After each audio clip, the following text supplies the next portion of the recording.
तो सभी को हरे कृष्ण राधे राधे। तो आपने एक चीज़ देखा होगा कि ये जो हलाला पुत्र है, हलाला वाले लोग हैं, ये हमेशा नियोग नियोग नियोग नियोग करके हमको अवश्य चिढ़ाते हैं। नियोग का नाम रट के रखते हैं सारा जीवन। तो आप देखिए एक बार ये वीडियो, ये मैडम फिर रट रही है नियोग। उनका जो वारंटी पीरियड होता था, देखिए आप जरा, टच वगैरह नहीं करना। ये हो गया रेफरेंस नंबर 10। और दोनों एक दूसरे का जो है वो नियोग लगा देंगे, नीचे भाभी को बैठा देंगे। Not lost it natural condition, यानी कि बहुत ही शुद्ध तेल जो है वो इस्तेमाल करना चाहिए। सेंटर्स में तो आपने के सनातनी महिला किसी की पत्नी होने के बावजूद अपने देवर के साथ फिजिकल होगी, उसमें से बच्चा भी पैदा कर सकती है। पिताजी तो दोनों तरफ से दो जो लोग हैं वो देखेंगे और कहेंगे कि ये तो हमारा बच्चा है, तो स्त्री बताएगी कि ये किसका है। तो ये सारी महिलाओं के लिए, अगर तुम खेत रेंट पे, ये अपनी जो तुम्हारा बजानल पैसेज है वो तुम रेंट पे नहीं देना चाहती और तुम प्रोस्टिट्यूट नहीं बनना चाहती, हमारे नजर में ऐसी औरत प्रोस्टिट्यूट होती है। अगर तुम नहीं बनना चाहती, तुम खेत वाली नहीं बनना चाहती, तुम खेत नहीं बनना चाहती, तुम बीच किसी का नहीं बोलना चाहती, तो तुम्हें सनातन धर्म को छोड़ना पड़ेगा। ये है अपना 7 नंबर रेफरेंस है, reason number 7, why should ask Sanatan woman leave Hinduism. इसमें जो है वो भाभी के साथ संभोग करने का, नियोग करने का तरीका बताया गया है। और इसमें जो बताया कि भाभी के साथ जो है वो कैसे संभोग करेंगे। करने वाला जो है वो घी को अच्छी तरह अपने शरीर पर मल लेगा और ड्यूरिंग दैट वो अपनी भाभी को टच नहीं करेगा, और टच जैसे ही सब कुछ हो जाएगा तो वो अपने उसमें चले जाएंगे। तो ये रेफरेंस है, ये आप लोग नोट कर सकते हैं। तो यहाँ पे ये भी बताया जाता है कि सनातनी महिला किसी की पत्नी होने के बावजूद अपने देव,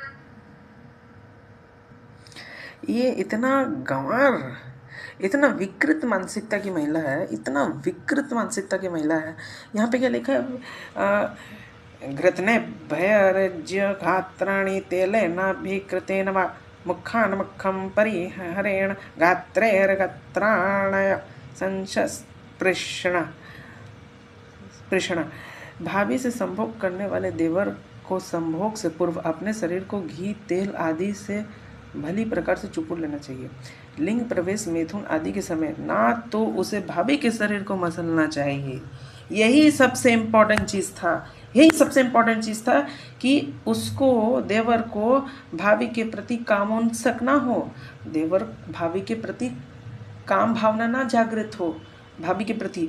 इसलिए यहाँ पे लिखा गया ना तो भाभी के शरीर को मसलना चाहिए।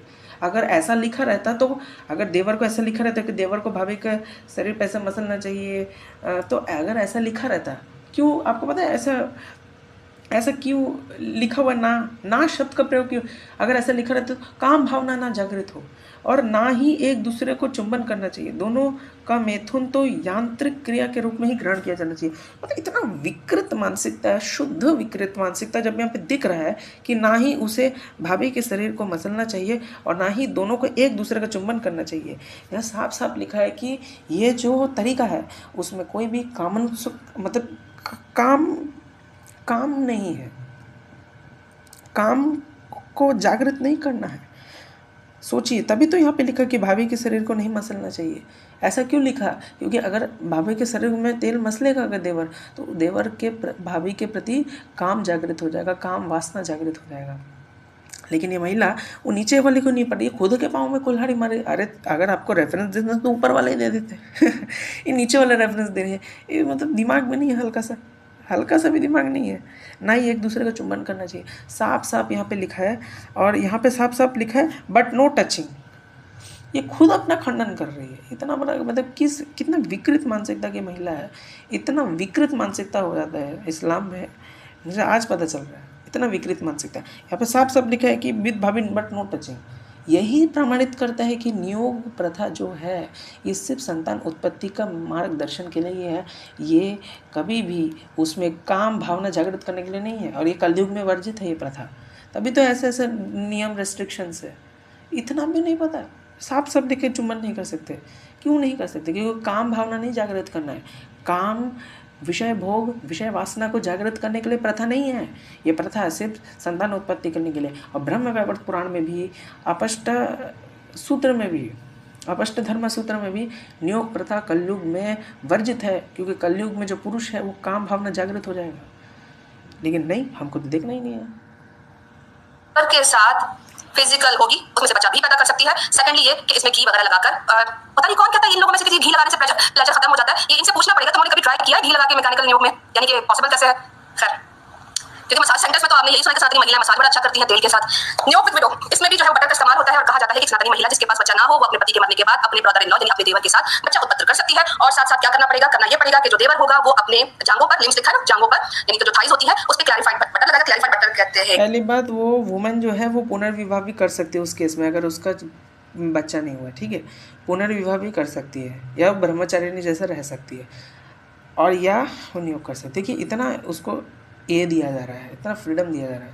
और हस्बैंड भी कर सकता है, अगर हस्बैंड की पत्नी मर गई या तो हस्बैंड पुनर्विवाह कर ले या तो हस्बैंड वानप्रस्थ में चला जाए, ठीक है। पुनर्विवाह दोनों के केस में, वाइफ के केस में भी हस्बैंड के केस में भी सपोर्टेड नहीं है पुनर्विवाह, क्योंकि और ऑब्वियसली कोई करेगा नहीं ऐसे पुनर्विवाह। अरे एक हस्बैंड है, पत्नी से प्रेम कर रहा है, उसकी पत्नी मर जाएगी तो हस्बैंड क्या पुनर्विवाह करेगा? कभी नहीं करेगा। वो उससे अच्छा वानप्रस्थ में चला जाएगा, ज़्यादा कर सकता है। आप देखिए, घी को या ऑयल लगा देगा, और with which oil not lost its natural condition, यानी कि बहुत ही शुद्ध तेल जो है वो इस्तेमाल करना चाहिए। अपना मुंह उस तरफ कर ले, यानी भाभी की तरफ ना देखे, और कांटेक्ट ना करे लिम टू लिम, यानी कि यार how could I explain this thing, like कह रहे कि उसकी टांग और इसकी टांग टच ना हो और संभोग हो जाए। ये प्रोसेस इन लोगों को करना पड़ेगा, बिकॉज़ इट्स नॉट, उसको किसी देखिए ये फिर विकृत मानसिकता है। ये हमारे ही जो शास्त्र है उसको सपोर्ट कर रहे हैं। जो हमारा जो मेन मनोबल क्या है कि काम वासना ना जागृत हो। ये सब नियम क्यों है कि which has not its natural condition, और with oil which has not lost its natural condition and must turn away his face from her। Actually यहाँ पे ये भी विधान है, यहाँ पे इसलिए ऐसा बोला गया है क्योंकि तेल लगाने का मेन ये भी मकसद हो सकता है कि जब काम वासना अगर जागृत ना हो, होता क्या ना कि जब वो करते हैं, मैं अब क्या ही समझाऊँ, फिसलन मतलब ऐसा ना हो, फिसलन हो जिसके कारण बाधा आए, वो प्रक्रिया करने में बाधा है। और यही शास्त्र चाहता था कि बाधा है, आसक्ति ना हो, बस ये एक शास्त्र का मेन एम है, ये घी वी का नियम में। लेकिन पति पत्नी जो शादीशुदा उनके केस में ऐसा नहीं है, ठीक है। तो मैं इतना डिटेल में नहीं समझ रहा, लेकिन आप समझ गए होंगे, थोड़ा समझ गए होंगे, ठीक है। तो मुझे क्षमा करें, ठीक है। मैं क्षमा इसलिए मांग रहा हूँ क्योंकि आप देख सकते हैं कि कितना दुख लगता है मुझे, कोई ऐसे शास्त्रों को अपमानित करते खुल्लम खुल्ला, लेकिन ये बेशरम लोग हैं ना ठीक से पढ़ते। तो यहाँ पे क्या लिखा, he must have appointed his limb with clarified butter और with oil which has not lost its natural condition and must turn away his face from her। अरे यही तो चाहते थे हम कि काम भावना ना जागृत हो, इसलिए तो नियम बोला गया। अब दिमाग नहीं है क्या? And avoid the contact of limb and limb. तो इसमें क्या गलत है? अब ये सब क्यों नियम है? Avoid the contact of limb and limb and turn his face from her, ये यही प्रमाणित करता है कि काम भावना नहीं जागृत होना चाहिए। सस्पेंशन उसको करेंगे, ऊपर छत से टांग के उसको लटका देंगे नीचे भाभी को। लिखा है कि सनातनी महिला जो है वो जब बांझ हो जाती है, जब बेवा हो जाती है, विधवा हो जाती है, तो वो अपने जो है क्या करेगी, वो अपने फादर इन लॉ के साथ जो है वो नियोग करेगी। लिखा है when the purpose of appointment to prohibit two widow has been attained in accordance with the law, those two shall behave towards each other like father and daughter in law। तो यहाँ पे ससुर के साथ नियोग करने का एक तरीका बताया जा रहा है। तो ये लोग Some sages versed in the law, considering the purpose of the appointment not to have been attained by two, think that second one may be lawfully prosecuted on such women. But when the purpose of obtaining to cohabit with the widow has been attained in accordance with the law, those two shall behave towards each other like a father and a daughter-in-law. If those appointed deviate from the man and rule from carnal desire, they will become outcast। देखिए यहाँ क्या लिखा है, if those two appointed deviate from the rule and act from carnal desire, they will become outcast as man who defiled the bed of the daughter-in-law or a guru।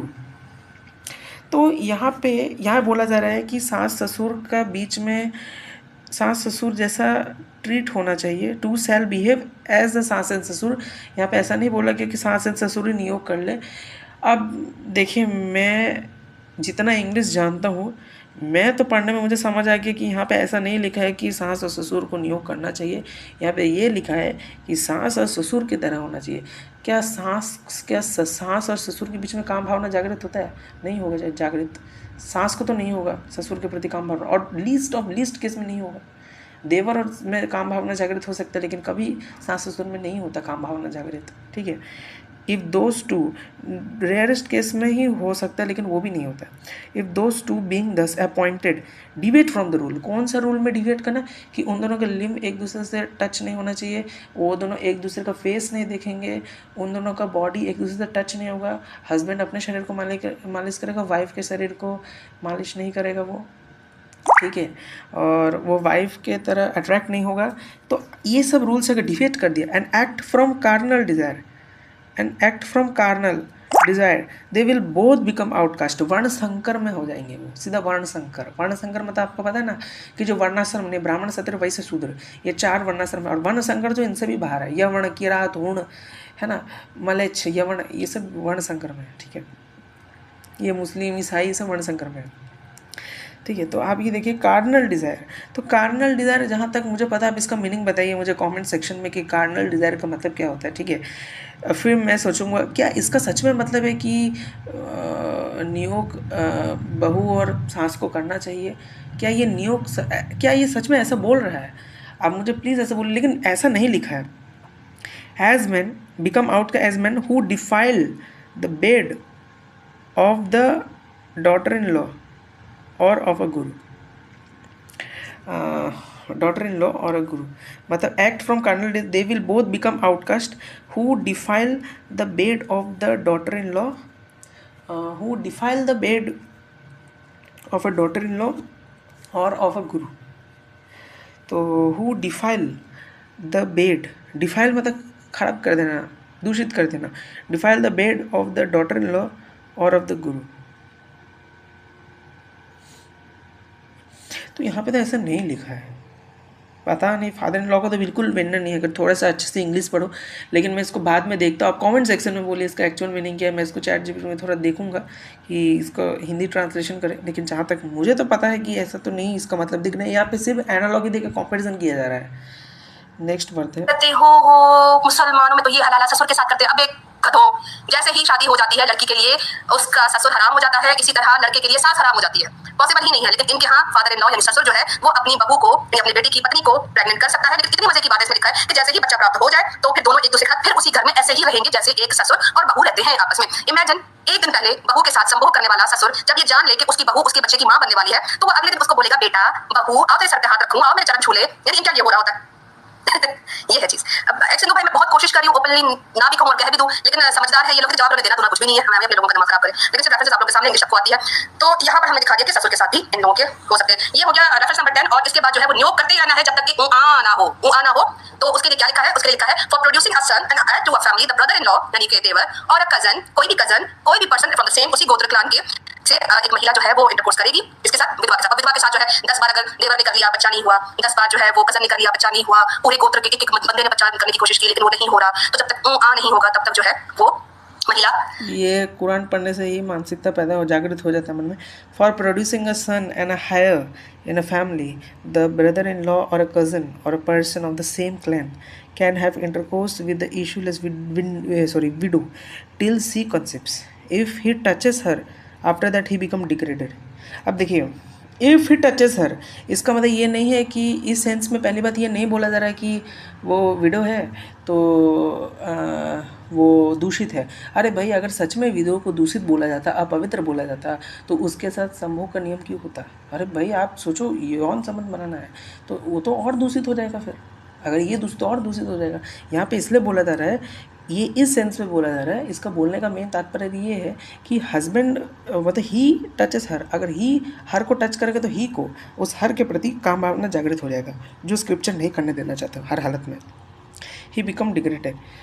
ठीक है, नियोग with everyone until, पता नहीं क्या कसरा है, जैसा भाषा है। ठीक है, नियोग के लिए अपने आप को प्रेजेंट करती रहेगी और जब वो कंसीव कर जाए, when she conceive, if he touches her after become degraded, और उसके बाद आप लोगों ने उसको टच वगैरह नहीं करना। तो यहाँ पर नियोग जो है वो एक अनलिमिटेड टाइम जो है सनातनी महिला करती रहेगी और हर किसी बंदे के साथ करती रहेगी जब तक कि वो आना हो जाए। तो यहाँ पे उनका के लिए नियोग जरूरी है और with every person from the ये कहाँ ऐसा लिखा है?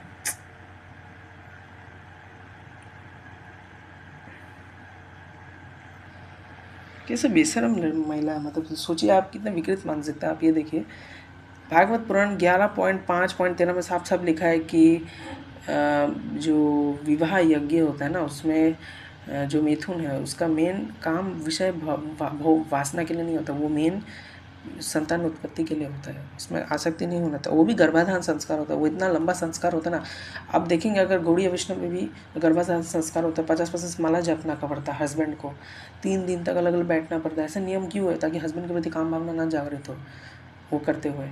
आप देखे होंगे जो गर्भाधान संस्कार बहुत बहुत नियम होता है उसमें, और हस्बैंड को बहुत नियम फॉलो करना पड़ता है। दोनों को 50 माला से भी ज़्यादा जपना पड़ता है। क्यों जपना पड़ता है? काम भावना, काम वासना जागृत ना हो।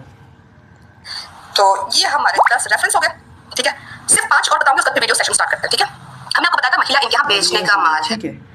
अभी बेचने का माल है, ठीक है, देखते हैं, मैं बाद में इसको एक्सपोज करूँगा, ठीक है। अभी तो मैं न्यूयॉर्क में ही कर रहा था, तो आपने देखा कि कितने सारे आक्षेप लगते हैं न्यूयॉर्क को लेके, ठीक है। लेकिन इन मूर्ख लोगों को पता ही नहीं है सब नियम क्यों था। तो आज मैं आपको बताता हूँ ये और अच्छे से स्पष्ट करता हूँ। तो सबसे पहले ये है ब्रह्म वैवर्त पुराण का, देखिए कौन सा है, ये है ब्रह्म वैवर्त पुराण का कृष्ण जन्म खंड, चौथा खंड जिसको बोलते हैं कृष्ण जन्म खंड का 115वां अध्याय का 112वां से 113वां श्लोक। तो ये श्लोक एक बार पढ़ते हैं। यहाँ पे लिखा है कि ये देखिए, अश्वमेधं गवालंबं संन्यासं फलपैतृकं देवरेण सुतोत्पत्तिं कलौ पंच विवर्जयेत्। तो यहाँ पे क्या लिखा है? तो यहाँ पे एक वर्ड आ रहा है कि अश्वमेधम गवालंब संन्यासम फलपैतृकम, है ना, फिर देवरेण सुतोत्पत्तिम कलौ पंच, ये 5 विवर्जयत है, रेस्ट्रिक्टेड है। तो कलयुग में Ashwamedh sacrifice, Gomedh sacrifice, sannyas, conception through artificial insemination and conception from devar, ये सब ये है बंद है। तो इसमें ये जो शब्द है ना कि ये देवरेण सुतोत्पत्ति, तो देवर से जो सुतोत्पत्ति, जो नियोग, तो यहाँ पे नियोग जो है वो कलयुग में वर्जित है, ये साफ साफ यहाँ पे वर्णित है। कलयुग में नियोग वर्जित है। In the Kalyug the practice of the 5 things are prohibited which includes Ashwamedh sacrifice, Gomedh sacrifice, sanyas, conception through artificial insemination and conception from Devara. Draupadi was bestowed with 5 spouses because of the boon of Shiva. तो हमने देखा कि कलयुग में 5 चीज़ वर्जित है जिसमें नियोग भी आता है। Conception through artificial insemination and conception through from devar, तो इसको क्या बोलते हैं? नियोग, यही तो नियोग होता है। अब अपष्टम्भ धर्म सूत्र है, ये रेफरेंस मुझे किसी ने दिया था, ठीक है, मैंने नहीं ढूंढा है। तो आप यहाँ पे देखिए, कुत इंद्रियो दौर्बल्यात् दुर्बलेन्द्रिया हयादयत्वे मनुष्यः ततश्च शास्त्रस्यः चेनपि भातृव्यतिक्रमे अतिप्रसंगस्यादिति। किंतु यह नियोग का नियम अब निषिद्ध हो गया है क्योंकि पुरुषों की इंद्रियां दुर्बल हो गई है, वे स्वयं नहीं करती, है ना। तो यहाँ पे साफ साफ लिखा है कि किंतु ये नियम अब निषिद्ध हो गया है क्योंकि पुरुषों की इंद्रियां दुर्बल हो गई है, वे स्वयं नहीं करती। जैसे हम नियम देखते थे कि वो जो नियोग प्रथा है वो सब सतयुग, द्वापर युग, त्रेता युग का नियम था। सतयुग, द्वापर युग, त्रेता युग के जितने भी नियम हैं वो सब नियम थे, ठीक है। तो वो सब नियम सतयुग, द्वापर युग, त्रेता युग के थे। तो उसमें भी अगर हम देखते हैं कि जो नियोग प्रथा था उसमें भी हम देख रहे थे कि कैसे बोला जा रहा था कि वो देवर अपने भाभी का मालिश नहीं कर सकता, दोनों एक दूसरे को चुंबन नहीं कर सकते, दोनों एक दूसरे को देख नहीं सकते, दोनों का लिम्ब टच नहीं होना चाहिए। ये सब क्यों बोला गया? ताकि पुरुष और स्त्री दोनों के बीच में काम जागृत ना हो, इसलिए बोला गया था ये। और कलयुग में क्या बोला गया कि क्योंकि पुरुषों की इंद्रियां दुर्बल हो गई है, नियोग का प्रथा अब निषिद्ध हो गया। तो नियोग का ये जो नियम है अब निषिद्ध हो गया क्योंकि इंद्रियां दुर्बल हो गई है, दुर्बल हो चुकी है इंद्रियां दुर्बल हो गई। ये साफ साफ बताया जा रहा है कि नियोग पे कभी ऐसा नहीं था कि सेक्सुअल डिज़ायर को सेटिस्फाई करना था, लेकिन ये जो इनका जो हलाला है, इनका हलाला सेक्सुअल डिज़ायर से भरा बना है। लेकिन ये जो हमारे न्यू है उसमें कोई भी सेक्सुअल डिज़ायर को कभी प्रमोट नहीं किया गया। अगर ये होता भी था तो उसमें काम भावना जागृत ना हो, इसलिए बहुत सारे टफ नियम्स थे। लेकिन यहाँ पे देखिए कलयुग में तो पूरा निषेध ही कर दे, क्योंकि इंद्रिया दुर्बल हो गई है ना, ये मैंने आपको बताया। अभी मैं आपको जैसे दिखाता हूँ, ये है आपका देखिए, ये है 9.59, ठीक है, 9वां अध्याय का 59वां श्लोक है ये। देवराद व सपिंदाद व स्त्रिय समगनियुक्तया प्रजेत सिता अधिगंतव्य संतानस्य परीक्षया। स्त्री न होने पर, स्त्री अधिकृत होने पर उचित तरीके से अपने छोटे देवर या किसी सपिंड से वांछित संतान प्राप्त कर सकती है। तो मैं आपसे मेधातिथि का टीका पढ़ता हूँ, जो मनुभाष्य है। यह श्लोक नियोग के अभ्यास का आदेश देता है, जो सभी योग्यताओं से घिरा है। संतान न होने की स्थिति में अधिकृत होने पर स्त्री उचित तरीके से संतान प्राप्त कर सकती है अपने छोटे देवर और अन्य लोगों से। यह वंश की विफलता ही वह पीड़ा है, जैसा कि उल्लेख श्लोक 56 में है। वंश की विफलता ही वह पीड़ा है, ठीक है। वंश की विफलता मतलब वंश आगे नहीं बढ़ेगा, ये सबसे बड़ा पीड़ा है। यहाँ वंशज शब्द का प्रयोग पुत्र के लिए किया गया। पुत्री तो तभी वंशज माना जाता है जब उसे नियुक्त किया गया हो, क्योंकि तभी वह अपने पिता के परिवार को आगे बढ़ाती है, यानी वंश को निरंतर बनाए रखती है, जो सामान्य परिस्थिति में पुत्री द्वारा नहीं किया जाता। अब यहाँ पे अच्छे से बताया गया कि पुत्र और पुत्री। अब मैं आपको और अच्छे से बताऊंगा कि यहाँ पे पुत्र को क्यों प्रामाणिकता दिया है, ठीक है। नियोग में एक्चुअली क्या होता है ना, इस प्रथा में पुत्र को प्रामाणिकता दिया जाता है कि पुत्र हो। अगर लड़की होगी तो फिर इसको दोहराया जाएगा, और जब तक लड़का ना हो। क्यों लड़का चाहिए, इसका मैं अभी आपको कारण बताऊँगा, थोड़ा पेशेंस रखिए। जनरली इसका कारण ये होता है कि पुत्र सेक्रीफाइस कर सके। अब जब माता पिता देहांत हो जाए उनका, तो पुत्र क्या करता है, अग्नि देता है, श्राद्ध में ये करता है, तो उसमें अधिकार श्राद्ध में क्रियाएं करता है। तो सेक्रीफाइस पिंड के लिए, पिंडदान ये सब इत्यादि, तो गया में जो होता है ना, तो इसीलिए पुत्र का मेन कर्तव्य वही है। पुत्री का भी बहुत सारे मेन कर्तव्य यहाँ पे बोला गया है, क्योंकि तभी तो वो अपने पिता के परिवार को आगे बढ़ाती है, यानी वंश को निरंतर बनाए रखती है। तो यहाँ पे साफ साफ बताया गया है कि पुत्री को, जब पुत्री का शादी होता है तो ही वो आगे बढ़ाती है, ठीक है। तो ऐसा नहीं है कि दोनों का ही अधिकार है। इवन पुत्री भी भक्ति कर करके, पुत्री का दूसरा नाम क्या है, पुम नामक नरक से बचा है, उसको भी पुत्री बोला गया। लेकिन यहाँ पे पुत्र का इसलिए दिया गया क्योंकि पुत्र का श्राद्ध कर्म में ज़्यादा योगदान रहता है, उसका ज़्यादा इन्वॉल्वमेंट रहता है, इसलिए इसमें कोई भेदभाव नहीं है। अभी मैं आपको ऐसे बहुत सारे रिचुअल दिखा सकता हूँ, दिखाऊँगा भी आपको रिचुअल, जिसमें पुत्री के जन्म को भी जो पुत्री चाहता है उसका भी इच्छा पूरी हो सकता है। जो पुत्री चाहता है, बृहदारण्यक उपनिषद से बताऊंगा मैं, जिसमें पुत्री पाने का इच्छा को पूरी प्रकट किया गया है, जो पुत्री पा सकता है।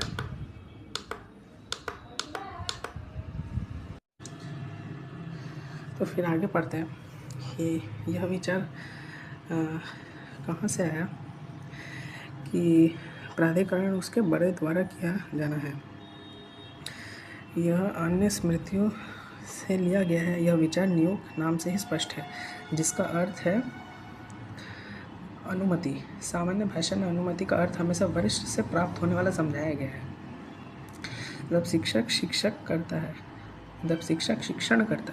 तो यह नहीं कहा जाता कि शिष्य ने उसके शिक्षण का करने का अनुमति दी है। वास्तव में यह शिष्य को ही पाठ पढ़ने और दोहराने की अनुमति दी जाती है। यहाँ बड़ों से तात्पर्य सास, ससुर, देवर और पति के परिवारों के अन्य सदस्यों से नहीं, ना कि स्त्री के ससुर और अन्य रिश्तेदारों से, ठीक है। क्योंकि यदि इस अनुमति के परिणाम स्वरूप कोई बच्चा पैदा होता है तो केवल सास ससुर ही संतान युक्त कहलाते हैं और उस बच्चे के अंतिम संस्कार से लाभान्वित होते हैं। यही एकमात्र मानदंड है कि तो चूँकि बच्चे के नाना भी अपने पोते द्वारा किए गए अनुष्ठानों से लाभ होता है, इसलिए यह निष्कर्ष निकलता है कि उक्त प्राधिकरण उनके द्वारा भी किया जा सकता है। इसका उत्तर पहले दिया जा चुका है। केवल वही व्यक्ति अधिकार दे सकता है जो उस अधिकार के फलस्वरूप जन्म लेने वाले बच्चे के कारण संतानधारी कहलाएंगे। इसके अतिरिक्त इस श्लोक में छोटे देवर और सपिंड का उल्लेख है, तो एक ही गोत्र के सभी व्यक्ति ध्यान में आते हैं। महाभारत में कई स्थानों में दर्शाया गया है कि अधिकार केवल पति के पक्ष की स्त्रियां के रिश्तेदारों द्वारा ही किया जाता है। इसके कारण से पति के भाई के पुत्र की उपस्थिति में अधिकार नहीं दिया जाता।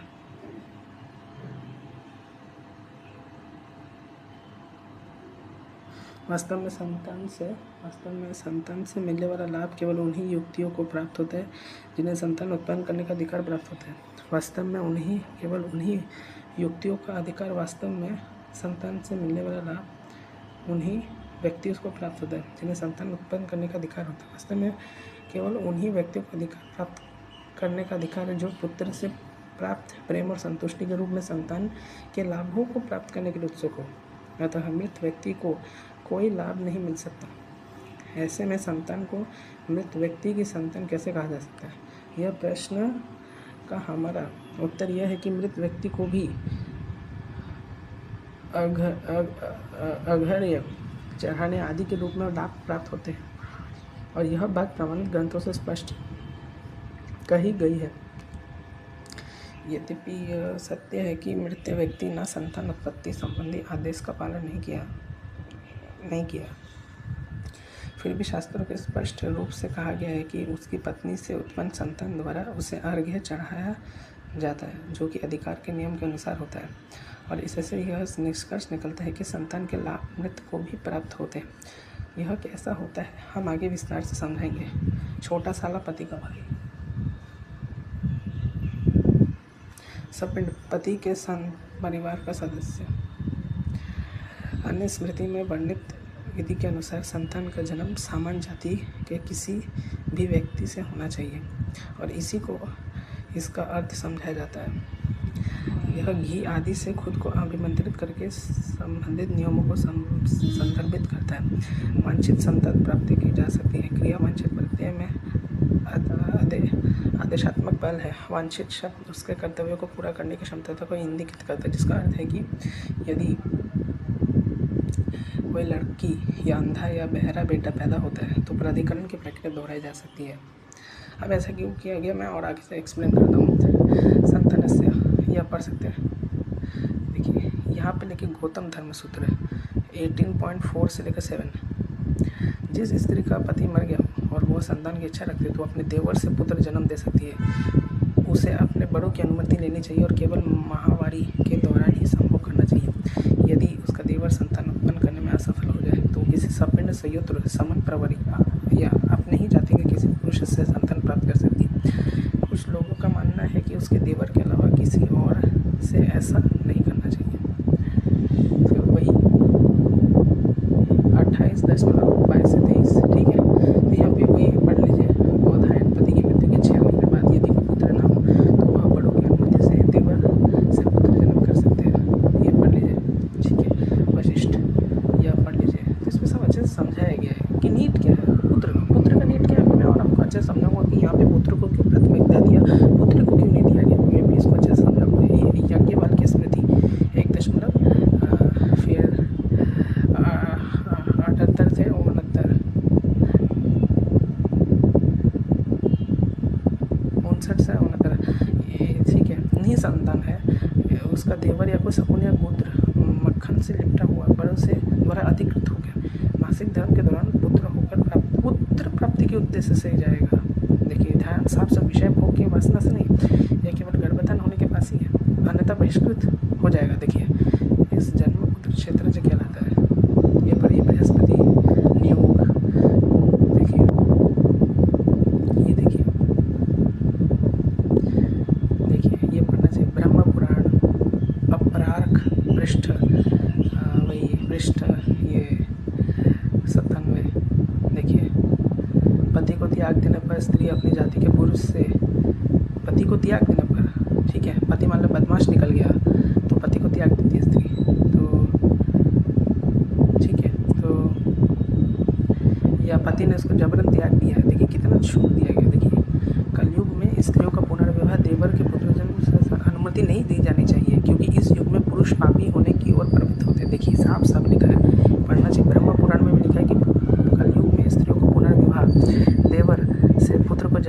स्वतंत्रता की अनुमति नहीं देना चाहिए। क्यों नहीं देनी चाहिए? क्योंकि इस युग में पुरुष पापी होने का और प्रवृत्त होते हैं।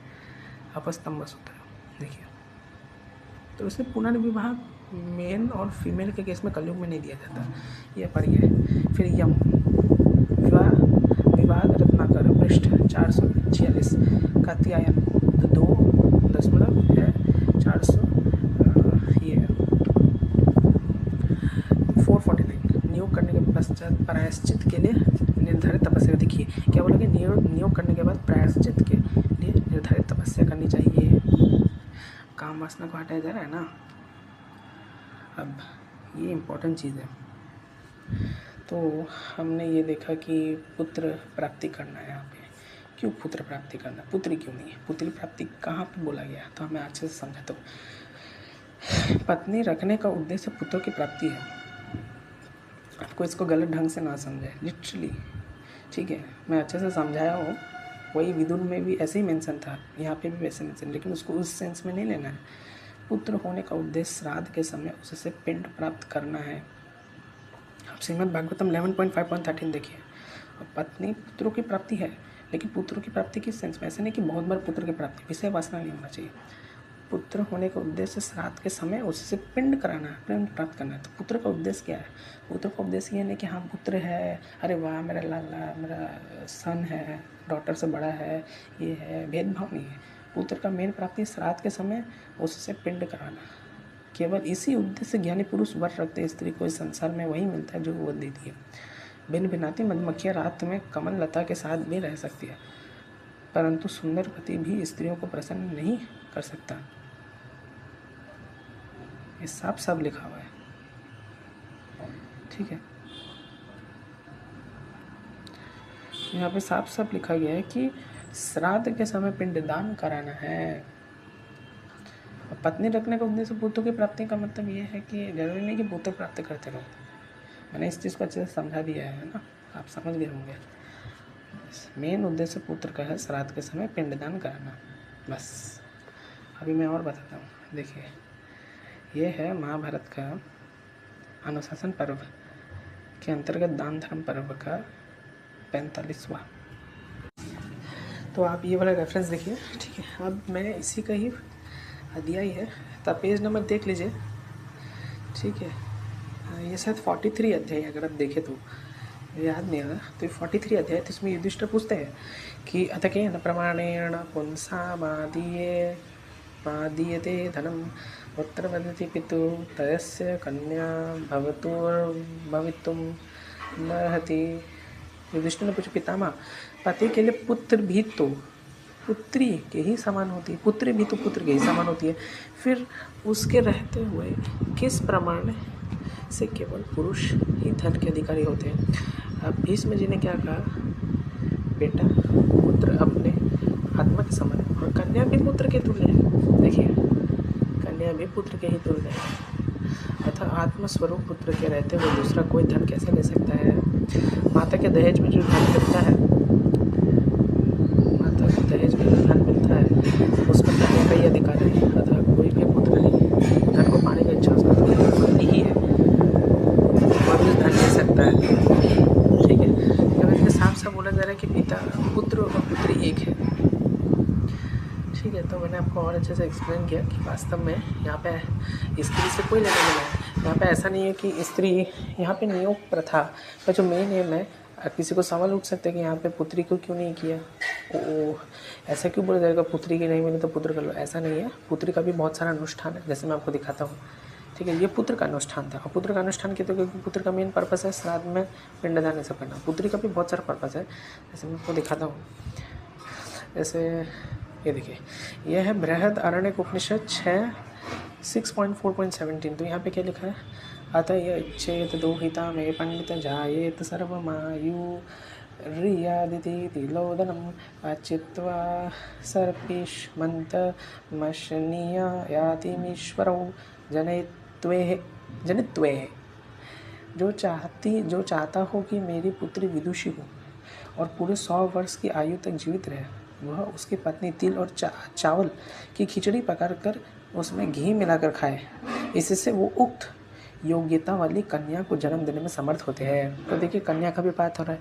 अब जैसे मैं बोल रहा था, अभी कल आपको लिंग पुराण का एक रेफरेंस दिखा रहा था, तो यहाँ पे ये भी तो लिखा हुआ है, देखिए थोड़ा पढ़िए तो ये क्या लिखा है कि हाँ, if the blood is predominant the child will be girl, if the semen is predominant the child will be boy, if the both are equal then child will be an nh, if the sexual intercourse is on 5th night the girl will be child, the blessed lady shall be approached, अगर 6th में वो approach करेगी तो she will be a mother good son, ठीक है, good son. 5th night में girl मिलेगा, approach है, the son will be excessively brilliant and he will be beautiful as a son, ठीक है।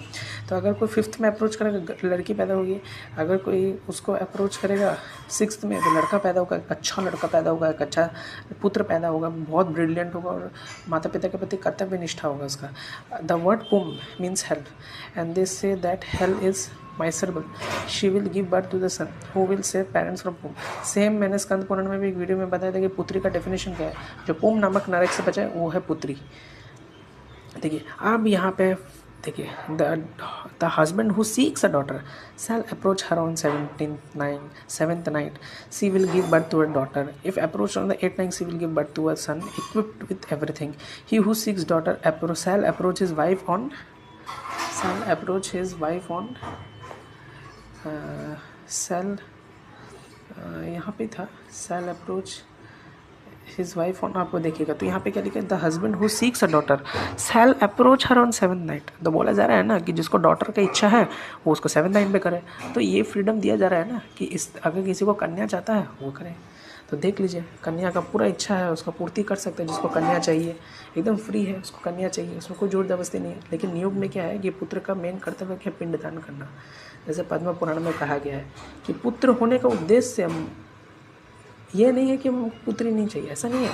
पुत्र होने का उद्देश्य एक ही है, साथ के समय उसको पिंडदान प्राप्त करना, सिंपल, और कुछ नहीं, और कुछ नहीं। अब जैसे बहुत लोग ये जो वीडियो के ऊपर आक्षेप लगाते हैं, तो मुझे ये किसी ने कोई वेबसाइट से ये I have taken this reference from some other website, तो मैंने एक वेबसाइट है तो वहाँ से मैंने एक रेफरेंस लिया, ठीक है, और मुझे बहुत लोग हेल्प किए हैं इसमें, ठीक है।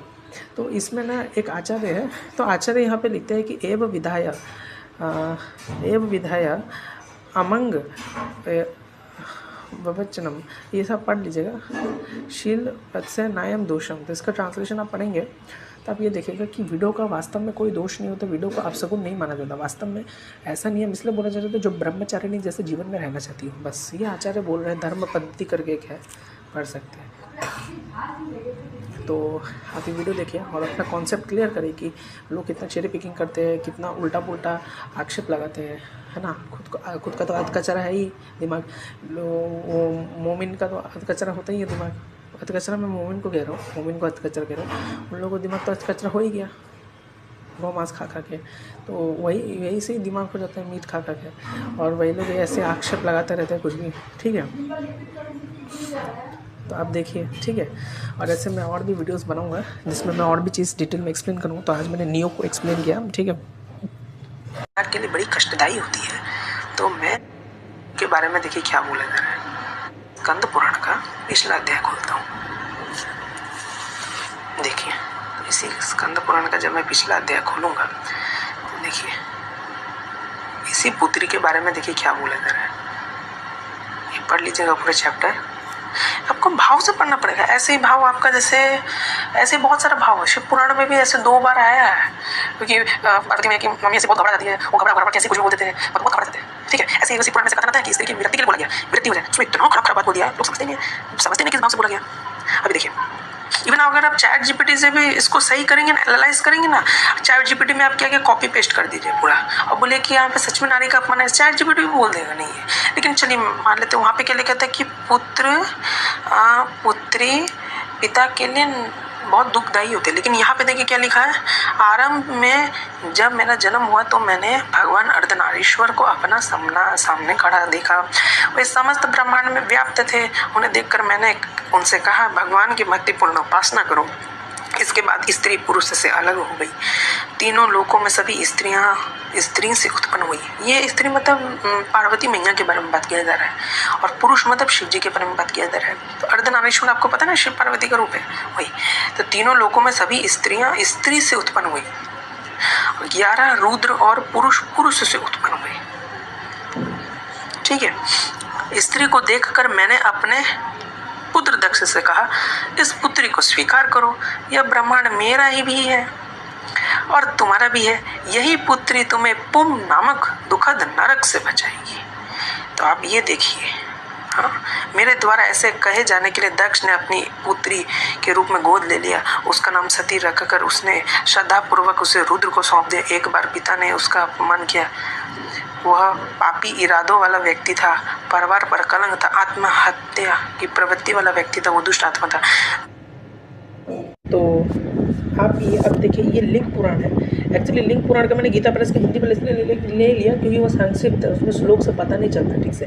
तो मैंने ये देखिए कौन सा लिंग पुराण मैं आपको बता देना चाहता हूँ। ठीक है, मैं एक बार फ्रंट पेज में अगर जाऊँ आपको बताऊँ, मैं एकदम फ्रंट पेज में, ये आपका जो लिंग पुराण है, ये जो लिंग पुराण है, ये मोतीलाल बनारस पब्लिकेशंस का private Delhi limited, first edition Delhi 1915, reprinted Delhi 1982, 1919, also available at Motilal Banarsi Das. ठीक है, तो यहाँ का है। तो मैं इसका चैप्टर पार्ट 1 लिंग पुराण का 5वां अध्याय का 30वां से 33वां श्लोक देखते हैं। तो ये क्रिएशन श्लोक है। तो मैं अभी आपको और दिखाता हूँ कि वही ब्रह्मा जी ने देखिए पुत्री को क्या डेफिनेशन दिया है। देखिए मैं बोलता हूँ कि दसती, अच्छा ये तो आप पढ़िए, all the women in the 3 worlds are born of the female part. Yes, कौन फीमेल पार्ट है? पार्वती मैया। Similarly, all the 11 Rudras originated from his male part.